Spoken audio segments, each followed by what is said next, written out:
అందరికీ good news అండి. అసలు ఎంత గుడ్ న్యూస్ అంటే మహిళా క్రికెట్ వరల్డ్ కప్ భారత్ గెలుచుకుందండి. సంచలనమైనటువంటి విషయాలు ఈ వీడియోలో చెప్పబోతున్నాను. ఆల్మోస్ట్ 30-40 సంవత్సరాల తర్వాత ఫస్ట్ టైం మహిళా క్రికెట్ వరల్డ్ కప్ మన భారతదేశం గెలుచుకుందండి. దీనికి ముఖ్య కారణం జమీమా అండి. ఆ అమ్మాయి గురించి చెప్పాలి. సెమీఫైనల్స్లో ఆస్ట్రేలియాని ఓడించడంలో మన భారతదేశంలో ఈ జమీమా అమ్మాయి చాలా మంచి పని చేసిందండి. ఎందుకంటే అప్పటికే 7 సార్లు వరల్డ్ కప్ ఆస్ట్రేలియా గెలుచుకుందండి.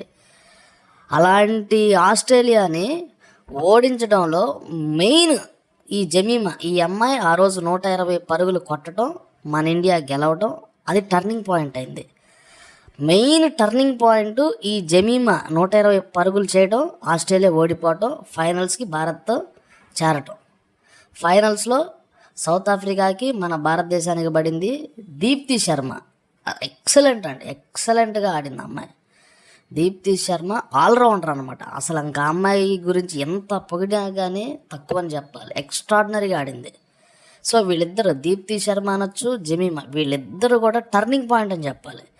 సెమీఫైనల్స్లో కనుక మన భారతదేశం ఓడిపోతే ఇంక పోయినట్టే కప్. అలాంటి తరుణంలో ఎక్కువ రన్స్ కొట్టింది ఈ జమీమా. 120 రన్స్, సెంచరీ దాటి ఇంకా ఎక్కువ రన్స్ కొట్టింది. దాంతో మన భారతదేశం ఆస్ట్రేలియాని ఓడించింది.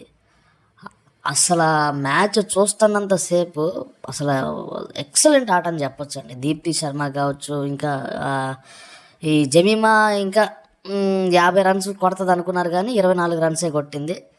ఏది ఏవైనప్పటికీ మన భారతదేశం మరోసారి చరిత్ర సృష్టించిందని చెప్పొచ్చండి.